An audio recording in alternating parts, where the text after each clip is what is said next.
Nurul Izzah dah sebut dalam satu dialog di church. Nurul Izzah mengatakan bila mengulas mengenai ayat Al-Quran, la ikraha fid din, tidak ada paksaan dalam agama. Nurul Izzah yang tak pernah sekolah agama, apa dia kata? Ayat ini bukan sahaja diturunkan untuk membolehkan orang yang bukan Islam menukar agama mengikut kehendak mereka, tetapi Nurul Izzah kata dia apply juga kepada orang Islam. Anak tuan-tuan, anak saya boleh tukar agama bila-bila masa saja. Dahsyat tuan-tuan, sungguh-sungguh dahsyat.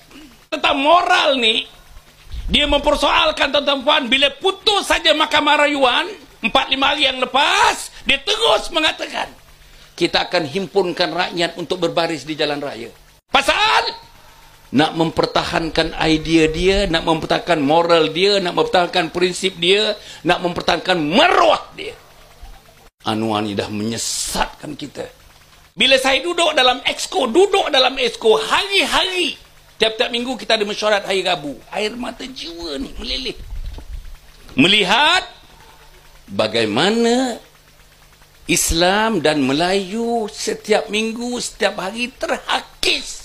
Saya nak buat sikit aja tuan-tuan dan puan. Di kawasan-kawasan di Shah Alam ada 45 kawasan-kawasan Shah Alam tu yang majoritinya 70% orang Melayu. Saya minta supaya penjual-penjual arak tidak menjual arak di kawasan Melayu. Saya ditentang, antaranya orang Islam sendiri tentang saya. Bukan penduduk Shah Alam.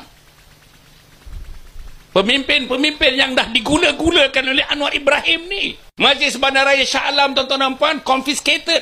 Ambil beberapa tempat, ambil arak-arak, botol-botol arak yang dijual tidak mengikut kehendak lesen menjual arak.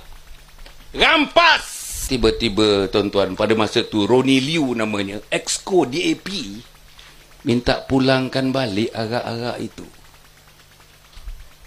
Macam mana saya? Saya Exco agama. Saya malu pada isteri saya malu pada anak saya kalau saya mengundi dia. Betul tuan-tuan. Dan saya malu kepada Allah Subhanahu Wa Taala.